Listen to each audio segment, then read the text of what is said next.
Welcome to Channel 17, the Town of Colonie Government Channel.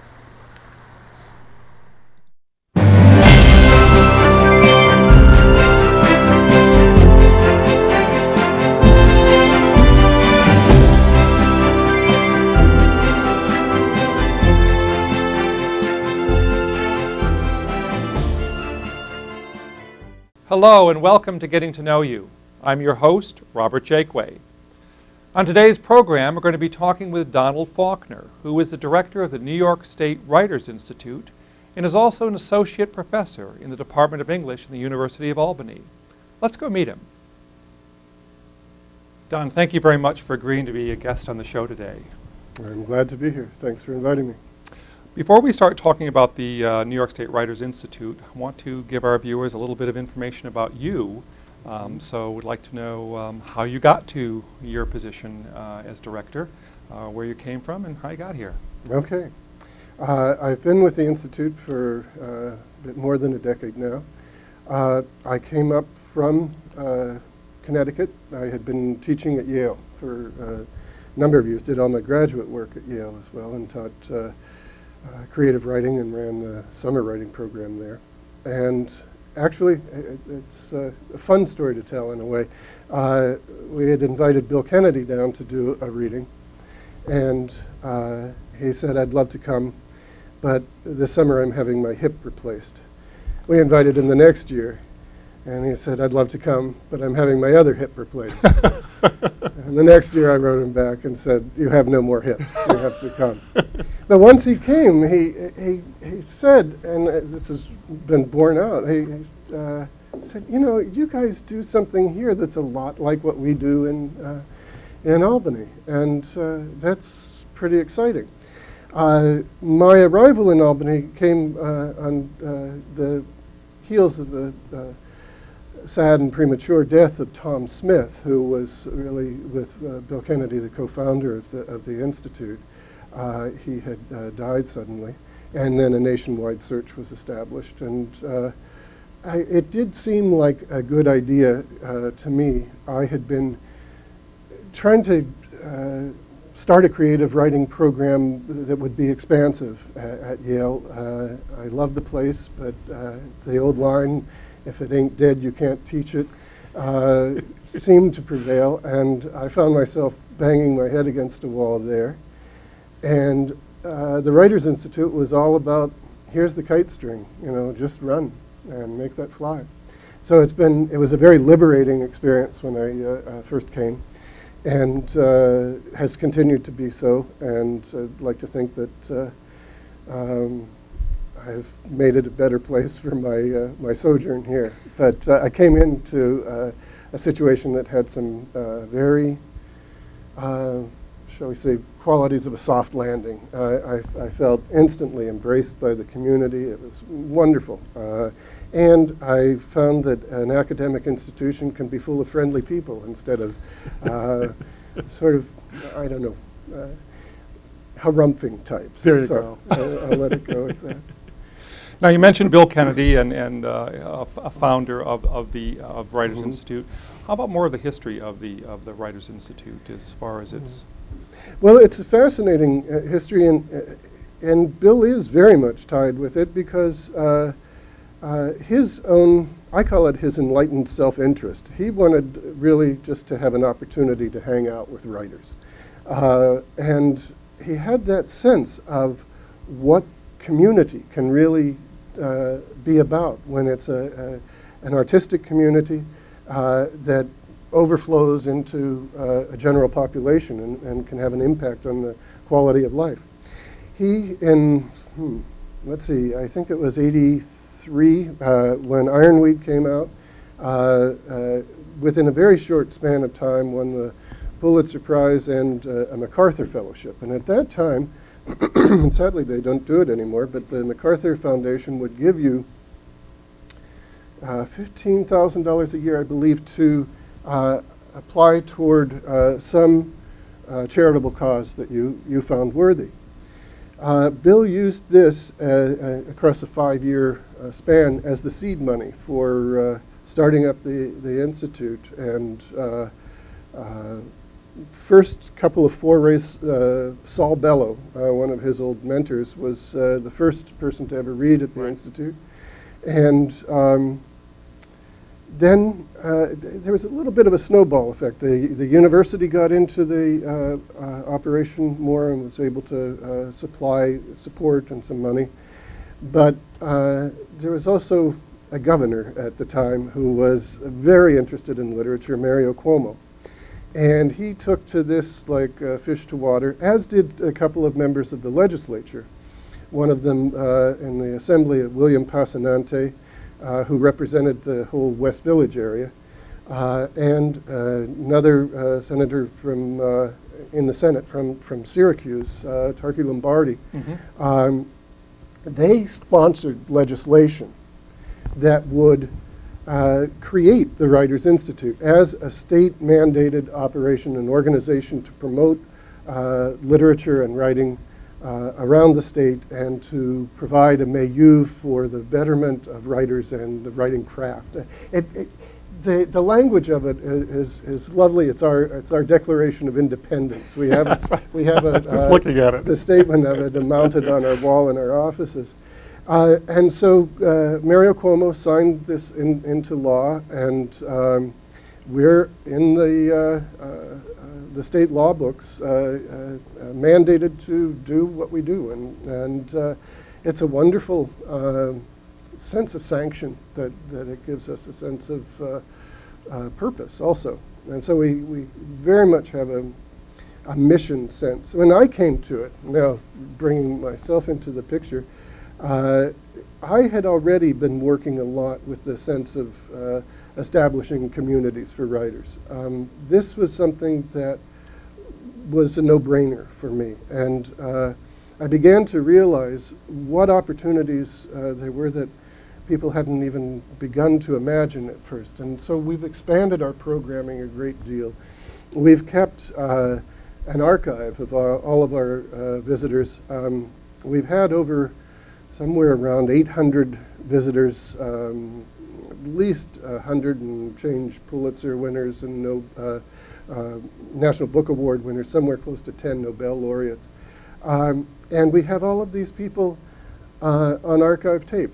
And so we have somewhere around, it's a few thousand hours worth of tape that now, actually as I'm here with you now, we're in the process of digitizing, transferring, archiving more extensively, and so that we can make it available to the general population as part of our mission. Now you're hosted by the University of Albany, but you're Right. you have a lot of autonomy. Yeah, I like to say, and I don't know how true this is, but I like to describe us as a kind of a think tank that's housed on the campus. We are, but I have to say that the hosting that is provided by the university is essential to our self-sufficiency. But the people who set this up, and I do think of this in a way like the founding fathers, the lawmakers who set up this operation used that notion of an institute, which is extant in the SUNY, State University of New York, bylaws or whatever rules, so that there would be, and there have been, like an institute for atmospheric studies or an institute for microbiology or some such. So we became the Writers' Institute, which people scratched their heads about when it first started. They don't scratch their heads anymore. Now, as a state mandated, so it's tax money that supports it? It's tax money. It's the public dollars, which is one of the reasons why I'm proud to say that all of our events are open and free to the public.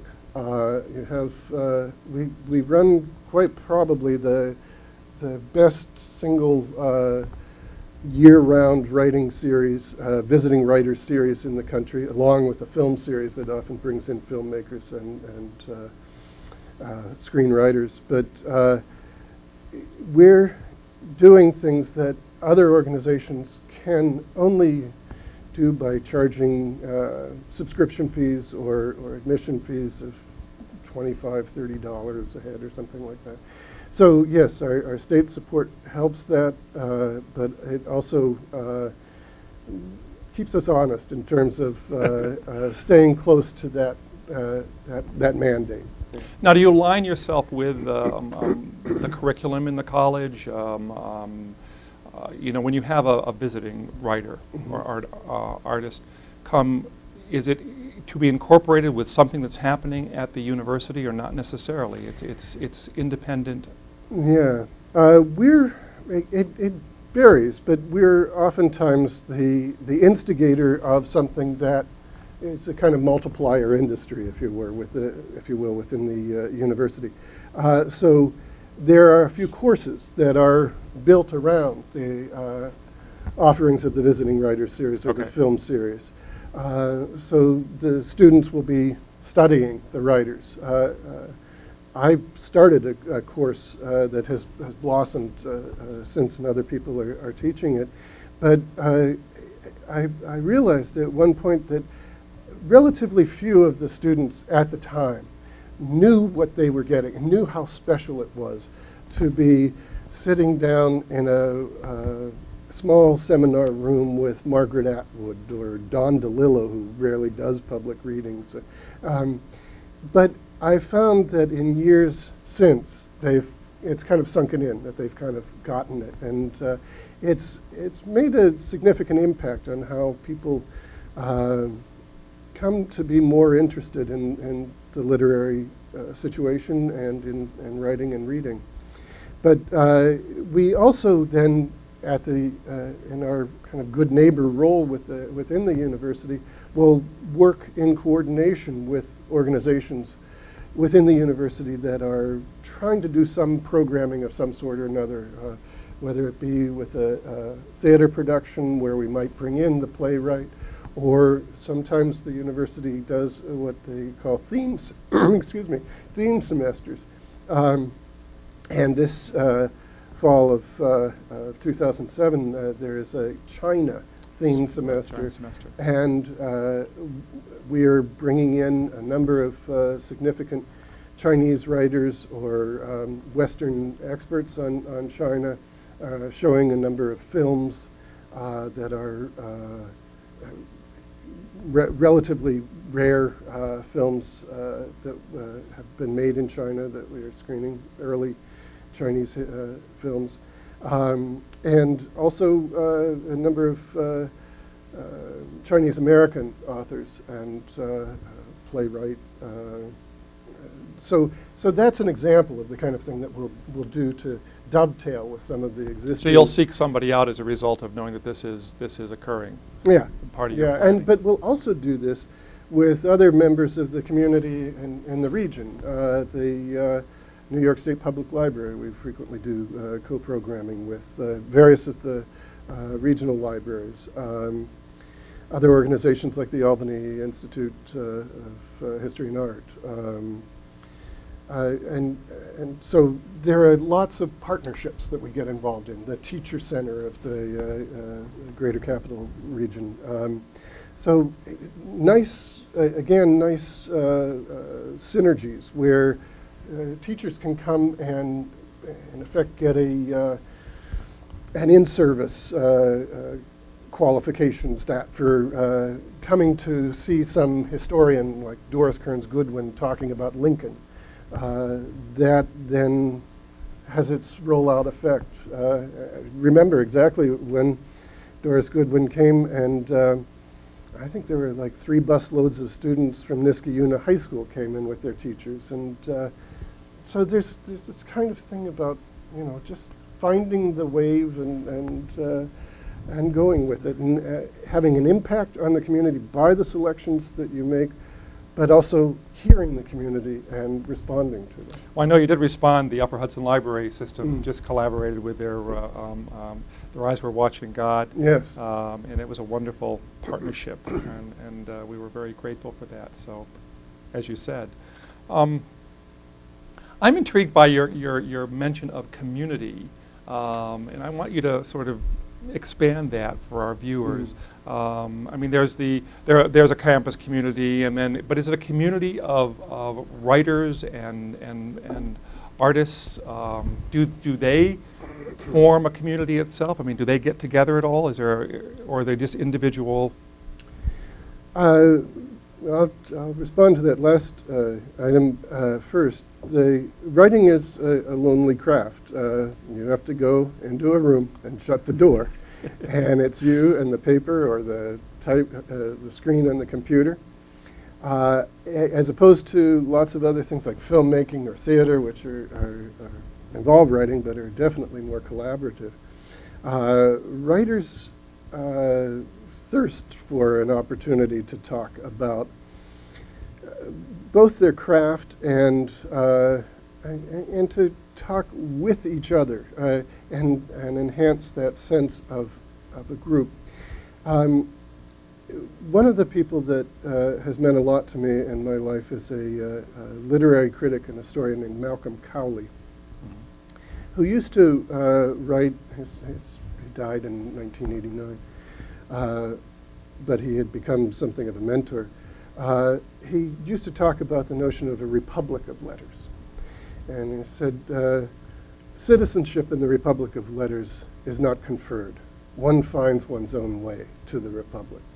And I also think that what he was talking about was not just the small group of artists who are producing literature, who, as he also said, maybe scoundrels by any other standard of life and culture, but they can write a good sentence. But this sense of community naturally broadens out to include the general population. And what art can give people, especially good writing, is gives people a sense of themselves as part of the larger drama of life, of making a culture, making a civilization. And so just the effort of reading becomes an extension of that civilizing act. Not that we're out here civilizing the uncivilized. It's quite a civilized community. But what we're enhancing is this notion of community. And I've always been about this in my educational interests and my professional interests. What is it that can make people come together and have a sense of themselves as a group, even if it's just as an audience watching an event? But we found over the years that we've really educated a broad populace, and we've been able to share a lot of what art is about, and in that process we've made people, I'd like to think, more proud to be where they are, who they are, and proud of what they can encounter. Now, the New York State poet and the New York State writer, is it? Author. That's part of the New York State Writers Institute? Yes, that's actually part of that law mandate, that we are so designated as representatives of the governor to name a state author, which is actually the winner of the Walt Whitman, I'm sorry, the state author is the winner of the Edith Wharton citation, the state poet winner of the Walt Whitman citation. The position is a rotating one. The general term of office is about 2 years, so that we've had, I think, since the Institute started, I think the first awards were given in 1986, and Stanley Kunitz was the first state poet, and Grace Paley, a dear friend who we've just lost, like losing a favorite aunt, we were saying earlier, it was the first state author. And so it's then been every couple of years.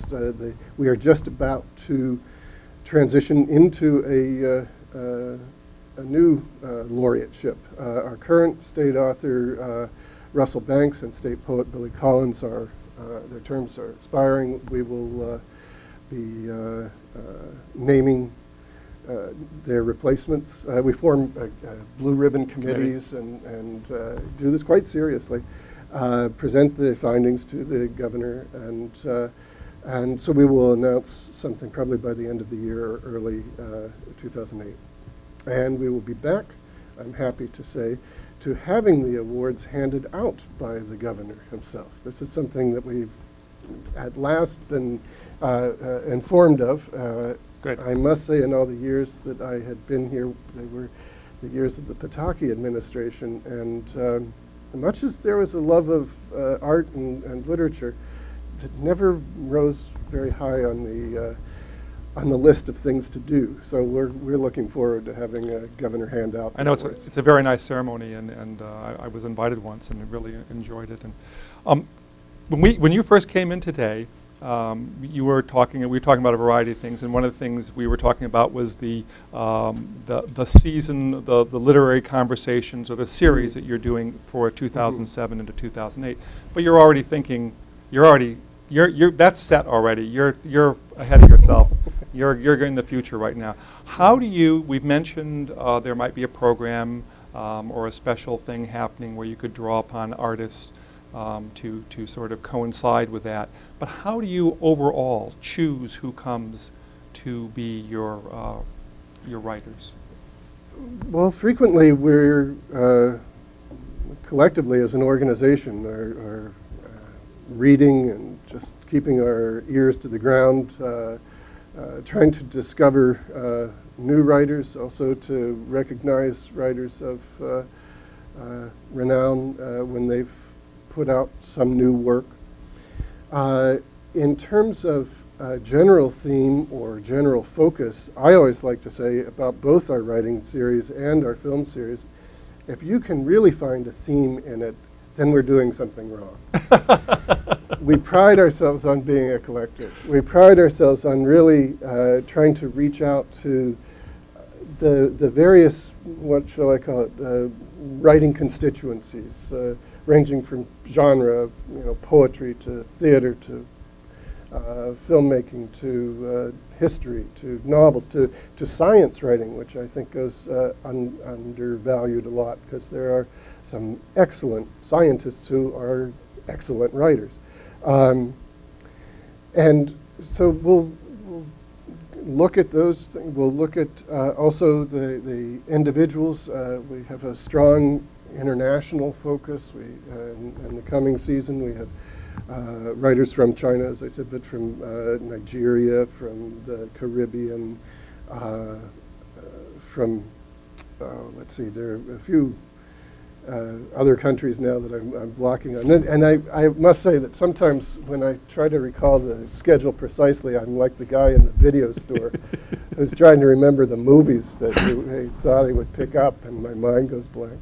Come on, we want to go one by one right through them here. No. Well, I now have my crib sheet. No, you have your crib here. sheet. Yeah. But you bring in, as it said in the literature on the webpage, you bring in between 30 and 35, somewhere there about. I mean, a large number. Yeah, and that's every regular, so we say September to May season. On top of that, we're doing probably about 20 to 22 films. And finding those films, we've really made it a matter of pride to find the best prints available. And if there's a good film that we want to show that there's not a good print of it, alas, we won't show it. We'll wait for a new print to be struck. And we show as much in 35 millimeter as we can to get the best quality. But okay, so we're looking at somewhere over 50 events, really, a year. And then we have our summer program at Saratoga, at Skidmore College, running the month of July. I call it Tanglewood for writers because we have usually about 2 writers every night during the weeknights. So that throws on maybe another 40 writers or so. And when I think about it, I get tired. But it's exhilarating all the time. So yeah, I was saying you must have a lot of fun doing all this. Oh yeah, yeah. When I first started doing this work, I remember my mother, God bless her, was alive then, had said, well, let me get this right. You don't teach as much as you used to at Yale, and you take writers out to dinner. Is that right? And over the years, I began to think, on some level, that's not too far off. I mean, there's a heck of a lot more that's done. But the great thing is that we get an opportunity to actually just hang out. And some of the conversations that we have are quite memorable, and they've really enriched my life a great deal. Now, the university has an artist in residence, but do you actually, I mean, other than the state author and poet, do you have anyone that you would say is your person for a particular year? We do. One of the things among the many that the Institute does is we offer writing seminars. And so they may last the whole course of a semester. And we will usually call that person or people who are teaching those seminars. Those are tuition free, by the way. Again, all of our events free and programs free. That's kind of remarkable, even as I think about it. Your writing, the quality of your writing is what gets you into a class. But that writer who we will invite from outside the area, we'll consider that person our artist in residence. So we've had a remarkable number of people doing this over the years who have been quite well renowned. From Angela Carter did it before her untimely death now quite a while ago, but writers like Lydia Davis or James Lasden, names who may not ring bells immediately, but when you go and look at the quality and breadth of their work, and you recognize you have an opportunity to work with these people hand in glove in a seminar situation, it's an exciting opportunity. So, long answer to a short question. Yes, that's who we would call our writer in residence. Now, I read in the stuff that I was reading online, this you've acquired, or you correct me now, you're getting involved in a magazine, a publication called Fence. Right. I went to Fence and looked at it, and it's also a book publishing part of it too. So that's a new venture. It's a new venture, and it's I'd call it a partnership. We've brought this literary magazine, considered one of the finest in the country, under our umbrella. They remain an independent entity, but they're aligned with us. Rebecca Wolf, its editor, is a remarkable individual, a talented poet, quite an entrepreneur in a way, because she developed the whole magazine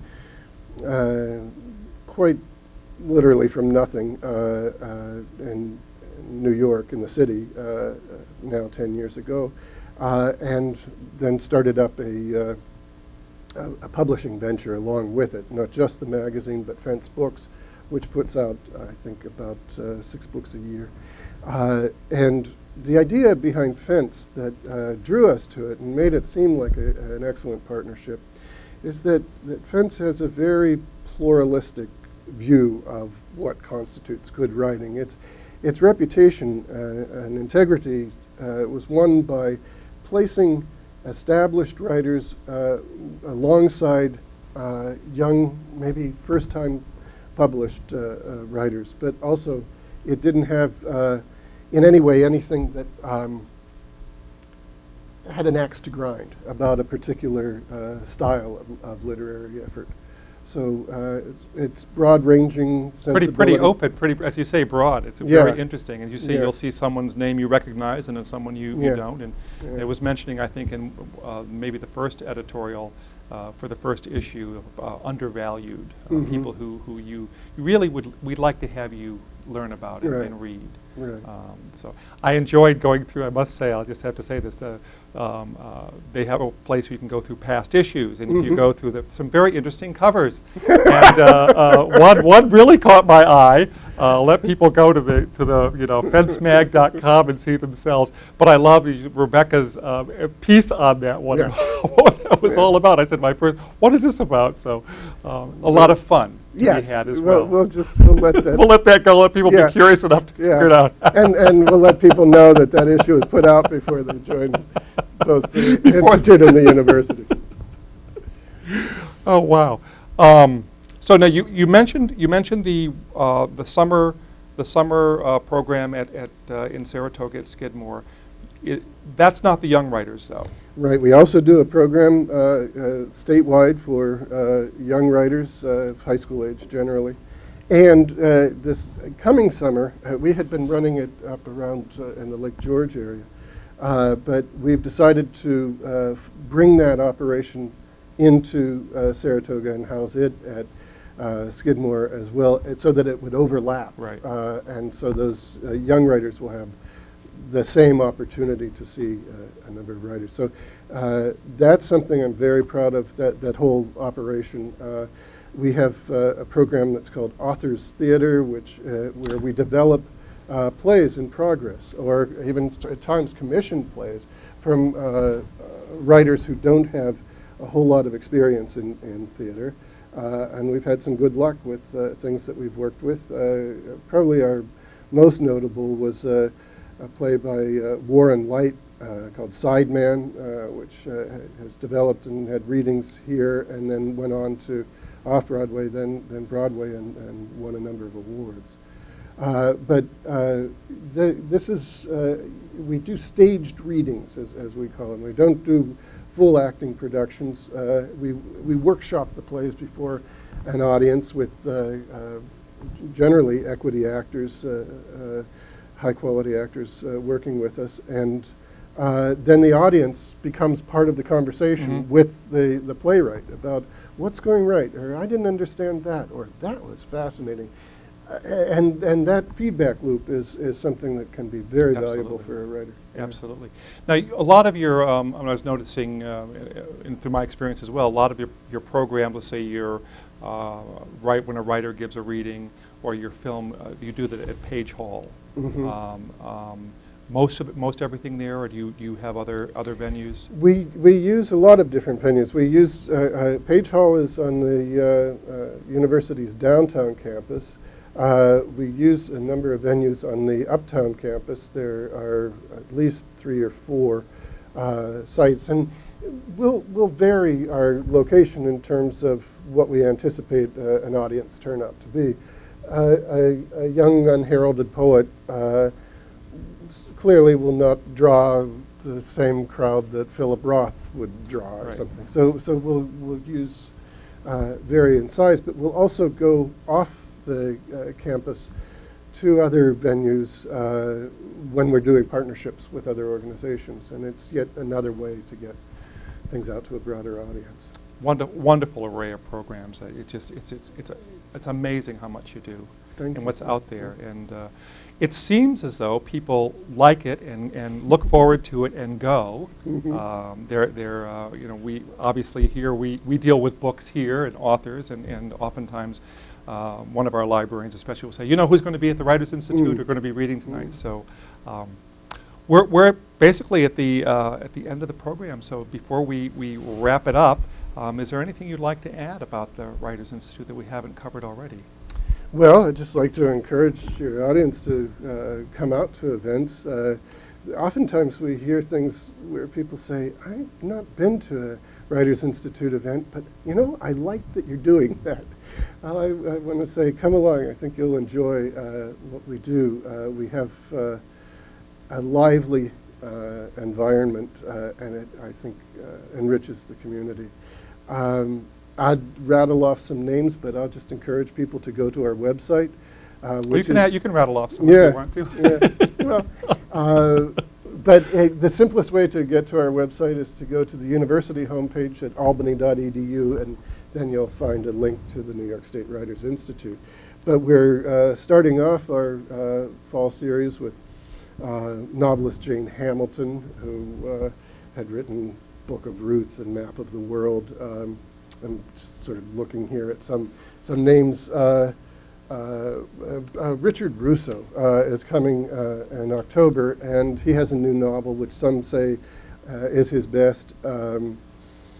he's a hometown boy, and it's like a homecoming for him. He actually requested that he come, that we would have him, and he's a favorite of ours. One of the really fine people.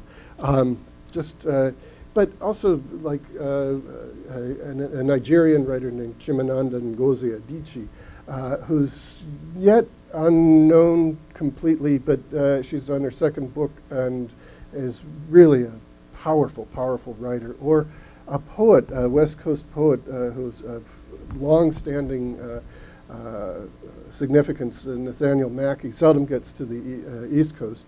And he's coming, Elizabeth Wong, a playwright, and Andrea Barrett. I mean, you keep going through. Going it's on like, and on. It's like a box of candy. You just keep like, oh, I like that one too.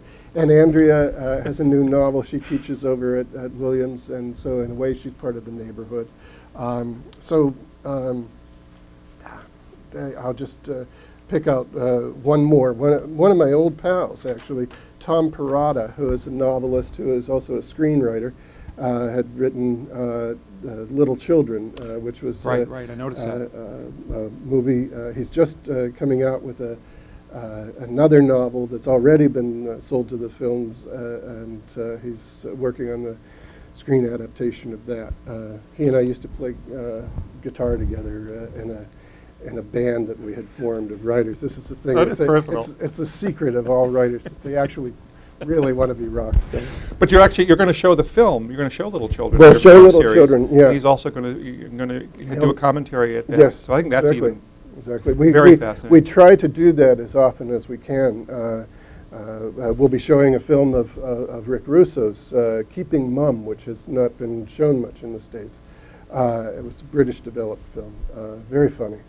But when we can, we try to do that segue of writers or filmmakers who can come and then do talkbacks after their screenings, and it's usually good. Make a whole event out of it.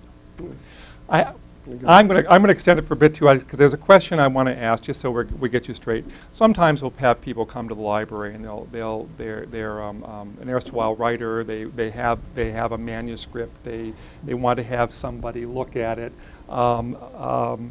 Is that something you all do, or what? What do we tell people? Should we even not tell them about the Writers Institute, or what? We try to help Okay. as best we can, but the one thing that we can't do is become a Lonely Hearts Club responder to any number of people who are, just kind of whistling in the dark. But we do try to help people get in touch with people who can help. We actually, I should mention, in the process, an organization we work closely with, the Hudson Valley Writers Guild. Okay, yes. Which is really a community of writers in the immediate area, and we'll co-program, another example of partnership, we'll co-program panels with them on getting published, where we'll bring in a literary agent, book editor, people who are knowledgeable about copyright law. We'll talk about various things about different media and writing and working with other areas. So we'll handle the questions, but and we'll try to be as responsive as we can. I must say we have a small staff, and our staff does a lot with the small amount of time that it has. So when we can, we'll help, but we'll also try to direct you to places where they can help you better. Perhaps. Good. Well, I'm glad I asked the question. Okay. Well, Again, thanks so much for being a guest today. Really enjoyed our conversation. Thanks for having me. It's a pleasure. All right. And thanks for joining me on Getting to Know You. I hope you enjoyed today's show and will join us next week. Until then, have a good one.